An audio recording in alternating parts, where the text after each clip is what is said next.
ഇന്ന് നമുക്കൊരു pineapple സാലഡിൻ്റെ recipe നോക്കിയാലോ. ഗസ്റ്റൊക്കെ വരുമ്പോൾ വെറൈറ്റിയായി ഉണ്ടാക്കി കൊടുക്കാൻ പറ്റിയ ഒരു സാലഡാണിത്. ആദ്യം തന്നെ കുറച്ച് ക്യാപ്സിക്കം എടുക്കുക. അത് നീളത്തിലാണ് കട്ട് ചെയ്തിട്ടുള്ളത്. നിങ്ങളുടെ കയ്യിൽ യെല്ലോ ക്യാപ്സിക്കം, റെഡ് ക്യാപ്സിക്കം ഒക്കെ ഉണ്ടെങ്കിൽ അതും ഇതുപോലെ കട്ട് ചെയ്തിട്ട് ഇതിൻ്റെ കൂടെ ചേർക്കാം. അപ്പോൾ കുറച്ചുകൂടെ കളർഫുൾ ആവും. പിന്നെ കുറച്ച് ക്യാരറ്റ് നീളത്തിൽ കട്ട് ചെയ്തിട്ട് എടുക്കാം. ഇനി ഞാൻ കുറച്ച് പൈനാപ്പിൾ പീസസ് ഇട്ട് കൊടുക്കുന്നുണ്ട്.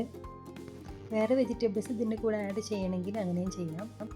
എരിവിനായിട്ട് നമുക്ക് കുറച്ച് ചില്ലി ഫ്ലേക്സ് ഇട്ട് കൊടുക്കാം. ആവശ്യത്തിനുള്ള ഉപ്പ് ഇട്ട് കൊടുക്കാം.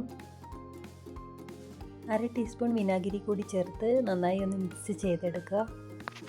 സാലഡ് കഴിക്കാൻ മടിയുള്ള കുട്ടികൾക്കൊക്കെ ഈ പൈനാപ്പിൾ ഇട്ടിട്ട് ഇതുപോലെ ഒന്ന് ഉണ്ടാക്കി നോക്കൂ. ഇന്നത്തെ കാലത്ത് കുട്ടികൾക്കൊക്കെ വെജിറ്റബിൾസ് കഴിക്കാൻ ഭയങ്കര മടിയാണല്ലോ. അപ്പോൾ കൂടുതൽ വെജിറ്റബിൾസ് വെച്ചിട്ട് ഇതുപോലെ എന്തെങ്കിലും ആക്കി കൊടുത്താൽ അവരും കഴിച്ചോളും. ഇന്നത്തെ വീഡിയോ ഇത്രയേ ഉള്ളൂ. അടുത്തൊരു വീഡിയോയിൽ വീണ്ടും കാണാം. ബൈ.